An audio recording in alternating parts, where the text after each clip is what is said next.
श्री राम, नमस्कार। सबका स्वागत है फिर से एक नई चोचलेबाजी वीडियो में। और आज की इस वीडियो में मैं एक बुक के बारे में बात करूंगा, जिस बुक का जिक्र आपने कहीं ना कहीं सुना होगा और जानते भी होंगे। तो उस बुक का नाम है थिंक एंड ग्रो रिच, सोचिए और अमीर बनिए। बुक काफ़ी अच्छी बुक है। इसके राइटर हैं नेपोलियन हिल। अब हम इस बुक के बारे में बात करेंगे। नेपोलियन हिल ऐसे बुक को लिखा, किसके पीछे का रीजन क्या, देखो। नेपोलियन हिल को जो बुक लिखने का आइडिया आया था, उस बुक का जो आइडिया उन्होंने लिखने को दिया था, उनका नाम था एंडियो कार्नेगी। एंडियो कार्नेगी यूनाइटेड स्टेट मतलब यूएस ऑफ अमेरिका के बहुत ही रिचेस्ट आदमी थे। और एंडियो कार्नेगी का जो बचपन था, मतलब मेरे से तो बहुत बेकार था।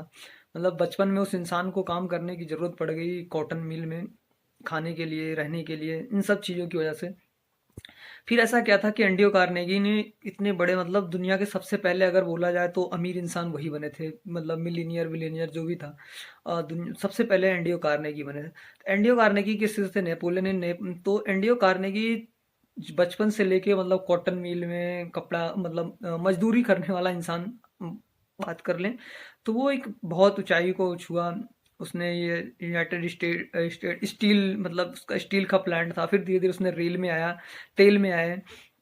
ऐसे धीरे धीरे करते करते एंडियो कार्नेगी बहुत रिच आदमी है, बड़े बने। और फिर उनका जो बिजनेस था वो एक उसमें एंडियो कार्नेगी और एक, मतलब नाम भूल गया मैं उसका, वो भी थे साथ में।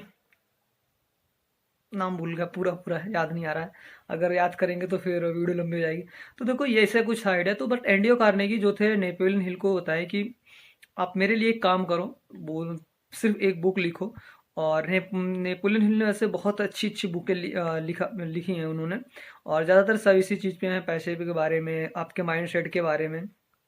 21 सीक्रेट्स ऑफ मिलीनियर ऐसे करके कुछ एक बुक है, ज़्यादा मुझे शायद याद नहीं है। लेकिन एंडियो कार्नेगी की उनकी, सॉरी, नेपोलियन हिल की कुछ बुकें हैं जो कि काफ़ी अच्छी हैं, जिसमें से एक बुक मेरे पास है। इसका नाम है the think and grow rich, सोचिए और अमीर बनिए, ये बुक है।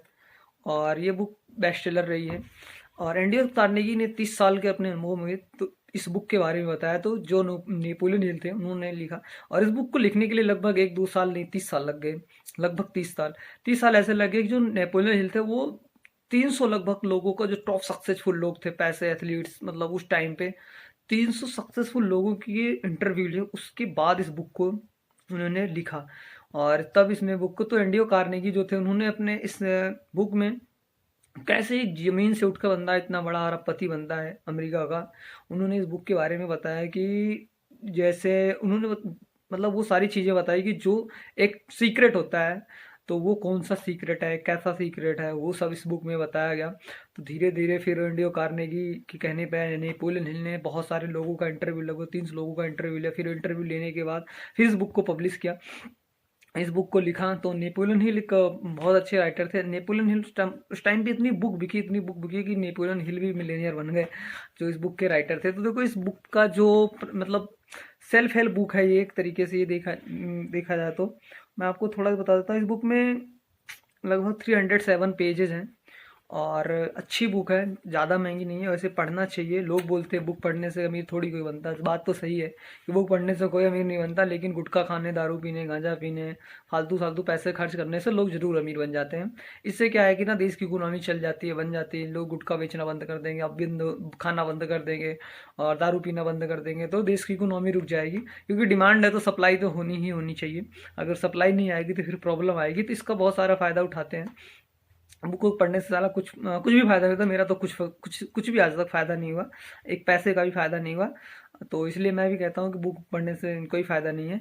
अब लेकिन इस बुक में ऐसे कुछ चीज़ें हैं जो मैं आपको नहीं बताऊंगा, क्योंकि आपको बुक पढ़ने से कोई फायदा है नहीं।